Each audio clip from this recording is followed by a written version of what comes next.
Hare Krishna, everyone, and welcome to Inspired Bhakti Yoga. Today we will be continuing with the Bhagavad Gita readings, and this will be the actual start of the Bhagavad Gita, so from chapter 1. And in honoring the request of those younger generations to skip over the Sanskrit text so that they can maintain their attention span, will be honored. So I may do recordings later where the Sanskrit text is not skipped over and leave this for the younger generations. We will see if I'm able to do so. Hopefully I will be, because the Sanskrit text is definitely very valuable and I don't really like leaving that out. But I do want to have options for those of us who have that preference. So without further ado, I am reading from Bhagavad Gita 1972, Srila Prabhupada's original unedited version, and chapter 1 begins on page 35 in that edition. So here we go. Chapter 1, text 1. Dhritarashtra said, O Sanjay, after assembling in the place of pilgrimage at Kurukshetra, what did my sons and the sons of Pandu do, being desirous to fight? Purport. Bhagavad Gita is the widely read theistic science summarized in the Gita Mahatmya, glorification of the Gita. There it says that one should read Bhagavad Gita very scrutinizingly with the help of a person who is a devotee of Sri Krishna and try to understand it without personally motivated interpretations. The example of clear understanding is there in the Bhagavad Gita itself, in the way the teaching is understood by Arjuna, who heard the Gita directly from the Lord. If someone is fortunate enough to understand Bhagavad Gita in that line of disciplic succession, without motivated interpretation, then he surpasses all studies of Vedic wisdom and all scriptures of the world. One will find in the Bhagavad Gita all that is contained in other scriptures, but the reader will also find things which are not to be found elsewhere. That is the specific standard of the Gita. It is the perfect theistic science because it is directly spoken by the Supreme Personality of Godhead, Lord Sri Krishna. The topics discussed by Dhritarashtra and Sanjay, as described in the Mahabharata, form the basic principle for this great philosophy. It is understood that this philosophy evolved on the battlefield of Kurukshetra, which is a sacred place of pilgrimage from the immemorial time of the Vedic age. It was spoken by the Lord when he was present personally on this planet for the guidance of mankind. The word Dharmakshetra, a place where religious rituals are performed, is significant because on the battlefield of Kurukshetra, the Supreme Personality of Godhead was present on the side of Arjuna. Dhritarashtra, the father of the Kurus, was highly doubtful about the possibilities of his son's ultimate victory. In his doubt, he inquired from his secretary Sanjay, "What did my sons and the sons of Pandu do?" He was confident that both his sons and the sons of his younger brother Pandu were assembled in that field of Kurukshetra for a determined engagement of the war. Still, his inquiry is significant. He did not want a compromise between the cousins and brothers, and he wanted to be sure of the fate of his sons on the battlefield. Because the battle was arranged to be fought at Kurukshetra, which is mentioned elsewhere in the Vedas as a place of worship, even for the denizens of heaven, Dhritarashtra became very fearful about the influence of the holy place on the outcome of the battle. He knew very well that this would influence Arjuna and the sons of Pandu favorably because by nature they were all virtuous. Sanjay was a student of Vyas, and therefore by the mercy of Vyas, Sanjay was able to envision the battlefield of Kurukshetra even while he was in the room of Dhritarashtra. And so Dhritarashtra asked him about the situation on the battlefield. Both the Pandavas and the sons of Dhritarashtra belong to the same family, but Dhritarashtra's mind is disclosed herein. He deliberately claimed only his sons as gurus, and he separated the sons of Pandu from the family heritage. One can thus understand the specific position of Dhritarashtra in his relationship with his nephews, the sons of Pandu.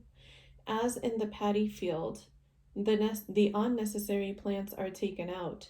So it is expected from the very beginning of these topics that in the religious field of Kurukshetra, where the father of religion, Sri Krishna, was present, the unwanted plants like Dhritarashtra's son Duryodhan and others would be wiped out, and the thoroughly religious persons headed by Yudhishthir would be established by the Lord.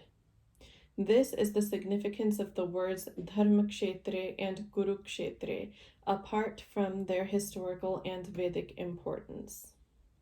Text 2. Sanjay said, O king, after looking over the army gathered by the sons of Pandu, King Duryodhan went to his teacher and began to speak the following words. Dhritarashtra was blind from birth. Unfortunately, he was also bereft of spiritual vision. He knew very well that his sons were equally blind in the matter of religion, and he was sure that they could never reach an understanding with the Pandavas, who were all pious since birth.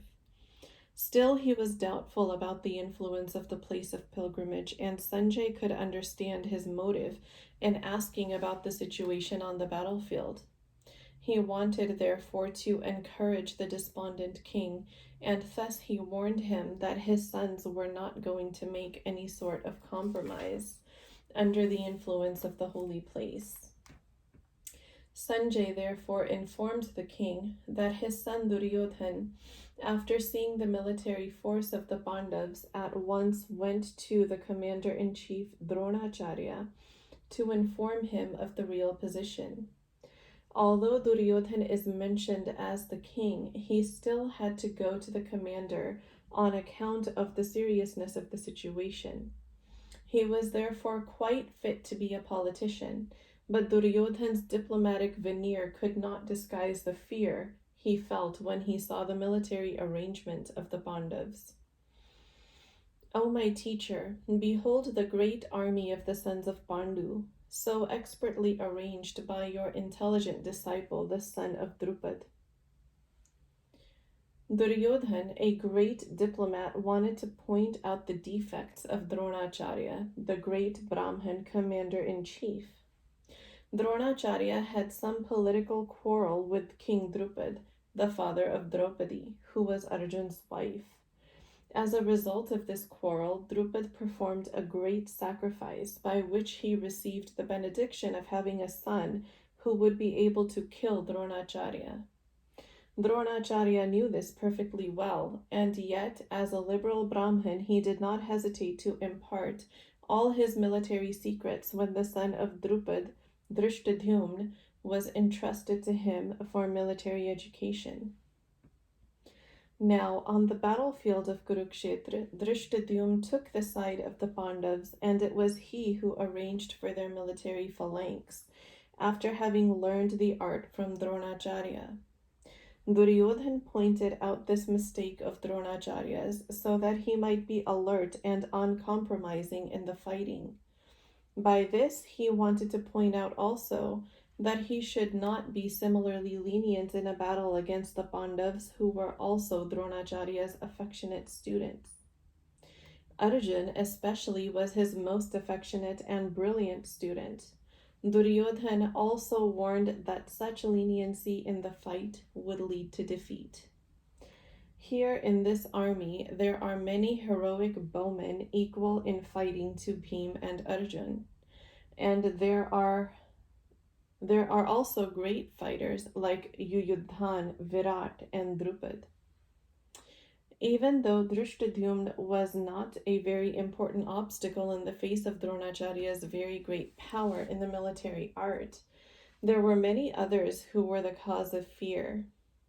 They are mentioned by Duryodhan as great stumbling blocks on the path of victory, because each and every one of them was as formidable as Bhim and Arjun. He knew the strength of Bhim and Arjun, and thus he compared the others with them. There are also great, heroic, powerful fighters like Drishtaketu, Chekitan, Kashiraj, Purujit, Kunti Bhoj, and Shaibya. There are the mighty Yuddhamanyu, the very powerful Uttamoja, the son of Subhadra, and the sons of Draupadi. All these warriors are great chariot fighters. O best of the Brahmins, for your information, let me tell you about the captains who are especially qualified to lead my military force. There are personalities like yourself, Bhishma, Karna, Kripa, Ashwatthama, Vikarna, and the son of Solmadat called Bhuri Shrava, who are always victorious in battle. Duryodhan mentioned the exceptional heroes in the battle, all of whom are ever victorious. Vikarna is the brother of Duryodhan, Ashwatthama is the son of Dronacharya, and Somadatti or Bhuri Shrava is the son of the king of the Bhalikas. Karna is the half-brother of Arjun, and he was born of Kunti before her marriage with King Pandu. Kripacharya married the twin sister of Dronacharya. There are many other heroes who are prepared to lay down their lives for my sake. All of them are well equipped with different kinds of weapons, and all are experienced in military science. As far as the others are concerned, like Jayadrat, Kritavarma, Shalya, etc., all are determined to lay down their lives for Duryodhan's sake. In other words, it is already concluded that all of them would die in the battle of Kurukshetra for joining the party of the sinful Duryodhan. Duryodhan was, of course, confident of his victory on account of the above-mentioned combined strength of his friends. Our strength is immeasurable, and we are perfectly protected by grandfather Bhishma, whereas the strength of the Pandavas, carefully protected by Bhim, is limited. Herein, an estimation of comparative strength is made by Duryodhan. He thinks that the strength of his armed forces is immeasurable, being specifically protected by the most experienced general, grandfather Bhishma. On the other hand, the forces of the Pandavas are limited, being protected by a less experienced general, Bhim, who is like a fig in the presence of Bhishma. Duryodhan was always envious of Bhim because he knew perfectly well that if he should die at all, he would only be killed by Bhim.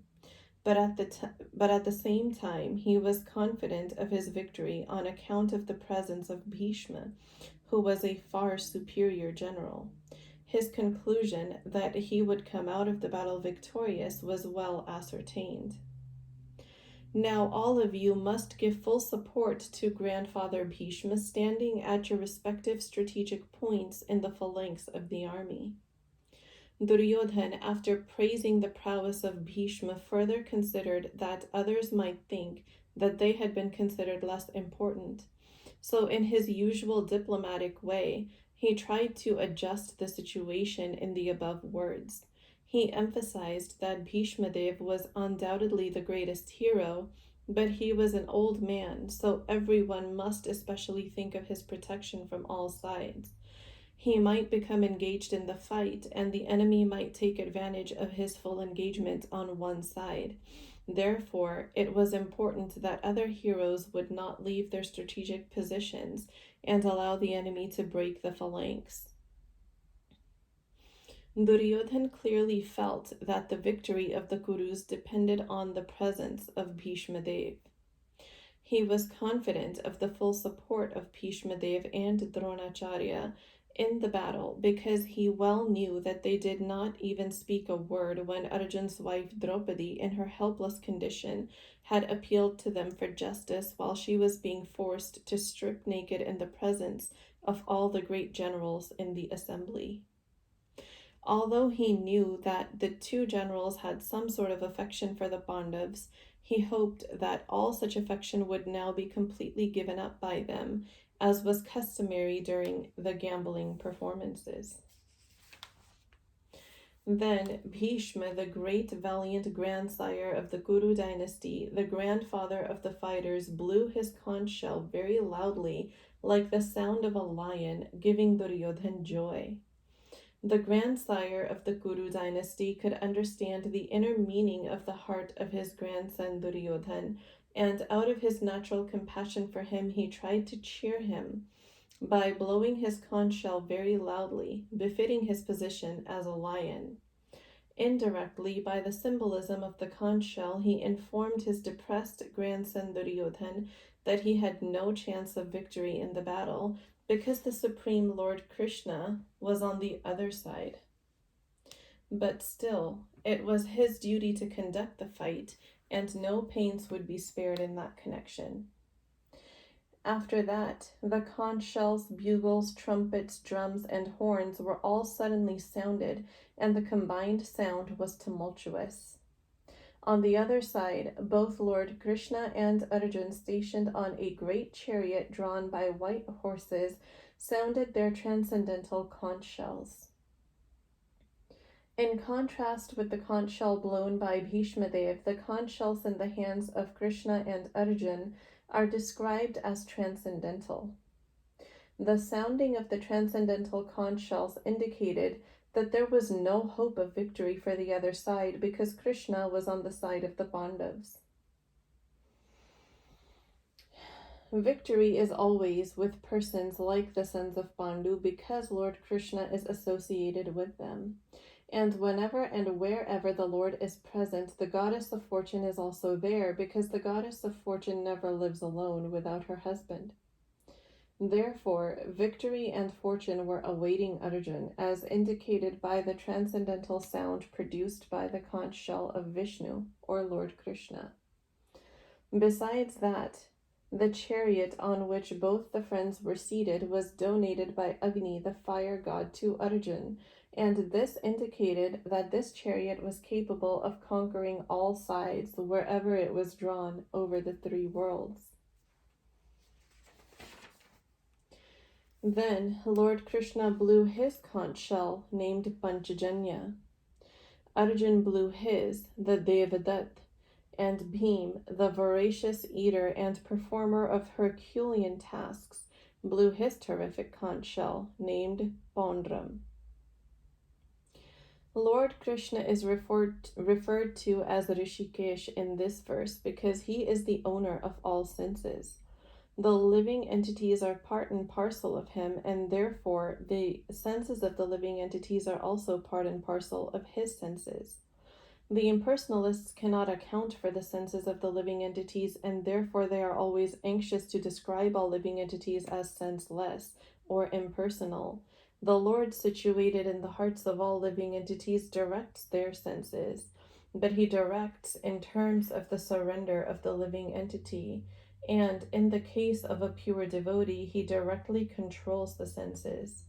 Here on the battlefield of Kurukshetra, the Lord directly controls the transcendental senses of Arjun, and thus his particular name is Rishikesh. The Lord has different names according to his different activities. For example, his name is Madhusudan because he killed the demon of the name Madhu. His name is Govind because he gives pleasure to the cows and to the senses. His name is Vasudev because he appeared as the son of Vasudev. His name is Devaki Nandan because he accepted Devaki as his mother. His name is Yashoda Nandan because he awarded his childhood pastimes to Yashoda at Vrindavan. His name is Parthasarathi because he worked as a charioteer of his friend Arjun. Similarly, his name is Rishikesh because he gave direction to Arjun on the battlefield of Kurukshetra.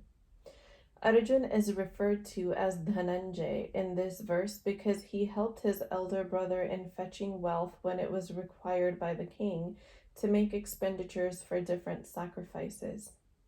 Similarly, Bhim is known as Vrikodhar because he could eat as voraciously as he could perform Herculean tasks, such as killing the demon Hidimba. So, The particular types of conch shells blown by the different personalities on the side of the Pandavas, beginning with the lords, were all very encouraging to the fighting soldiers. On the other side, there were no such credits, nor the presence of Lord Krishna, the supreme director, nor that of the goddess of fortune. So they were predestined to lose the battle, and that was the message announced by the sounds of the conch shells. King Yudhishthir, the son of Kunti, blew his conch shell, the Anant Vijay, and Nakul and Sahadev blew Sughosh and Manipushpak. That great archer, the king of Kashi, the great fighter Shikhandi, Drishtadhyumn, Virat, and the unconquerable Satyaki, Drupad, the sons of Draupadi, and the others, O king, such as the son of Subhadra, greatly armed, all blew their respective conch shells. Sanjay informed King Dhritarashtra very tactfully that his unwise policy of deceiving the sons of Pandu and endeavoring to enthrone his own sons on the seat of the kingdom was not very laudable. The signs already clearly indicated that the whole Guru dynasty would be killed in that great battle. Beginning with the grandsire Bhishma down to the grandsons like Abhimanyu and others, including kings from many states of the world, all were present there, and all were doomed. The whole catastrophe was due to King Dhritarashtra, because he encouraged the policy followed by his sons. The blowing of these different conch shells became uproarious, and thus vibrating down in the sky and on the earth, it shattered the hearts of the sons of Dhritarashtra. When Bhishma and the others on the side of Duryodhan blew their respective conch shells, there was no heartbreaking on the part of the Pandavas. Such occurrences are not mentioned, but in this particular verse it is mentioned that the hearts of the sons of Dhritarashtra were shattered by the sounds vibrated by the Pandavas' party. This is due to the Pandavas and their confidence in Lord Krishna. One who takes shelter of the Supreme Lord has nothing to fear, even in the midst of the greatest calamity. O king, at that time Arjun, the son of Pandu, who was seated in his chariot, his flag marked with Hanuman, took up his bow and prepared to shoot his arrows, looking at the sons of Dhritarashtra. O king, Arjun then spoke to Rishikesh, Krishna, these words. The battle was just about to begin. It is understood from the above statement that the sons of Dhritarashtra were more or less disheartened by the unexpected arrangement of military force by the Pandavas, who were guided by the direct instructions of Lord Krishna on the battlefield. The emblem of Hanuman on the flag of Arjun is another sign of victory, because Hanuman cooperated when Lord Ram, in the battle between Ram and Ravan, Lord Ram emerged victorious. Now both Ram and Hanuman were present on the chariot of Arjun to help him. Lord Krishna is Ram himself, and wherever Lord Ram is, his eternal servitor Hanuman and his eternal consort Sita, the goddess of fortune, are present. Therefore, Arjun had no cause to fear any enemies whatsoever. And above all, the Lord of the senses, Lord Krishna, was personally present to give him direction. Thus, all good counsel was available to Arjun in the matter of executing the battle. In such auspicious conditions arranged by the Lord for his eternal devotee lay the signs of assured victory. Arjun said, O infallible one, please draw my chariot between the two armies so that I may see who is present here, who is desirous of fighting, and with whom I must contend in this great battle attempt. Although Lord Krishna is the Supreme Personality of Godhead, out of his causeless mercy, he was engaged in the service of his friend. He never fails in his affection for his devotees, and thus he is addressed herein as infallible. As charioteer, he had to carry out the orders of Arjun, and since he did not hesitate to do so, he is addressed as infallible. Although he had accepted the position of a charioteer for his devotee, his supreme position was not challenged. In all circumstances, he is the supreme personality of Godhead Rishikesh, the Lord of the total senses. The relationship between the Lord and his servitor is very sweet and transcendental. The servitor is always ready to render a service to the Lord, and similarly, the Lord is always seeking an opportunity to render some service to the devotee. He takes greater pleasure in his pure devotees assuming the advantageous position of ordering him than he does in being the giver of orders. As master, everyone is under his orders, and no one is above him to order him. But when he finds that a pure devotee is ordering him, he obtains transcendental pleasure, although he is the infallible master of all circumstances. As a pure devotee of the Lord, Arjun had no desire to fight with his cousins and brothers, but he was forced to come onto the battlefield by the obstinacy of Duryodhan, who was never agreeable to any peaceful negotiation. Therefore, he was very anxious to see who the leading persons present on the battlefield were. Although there was no question of a peacemaking endeavor on the battlefield, he wanted to see them again, and to see how much they were bent upon demanding an unwanted war.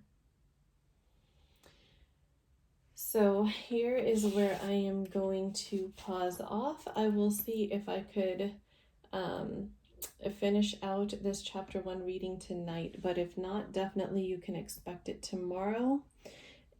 Thank you so much, everybody, for stopping by. I hope you enjoy these readings, and I hope you all had a beautiful Monday. Have a wonderful Krishna conscious rest of your week, and I will talk to you again in the next reading video. Hare Krishna.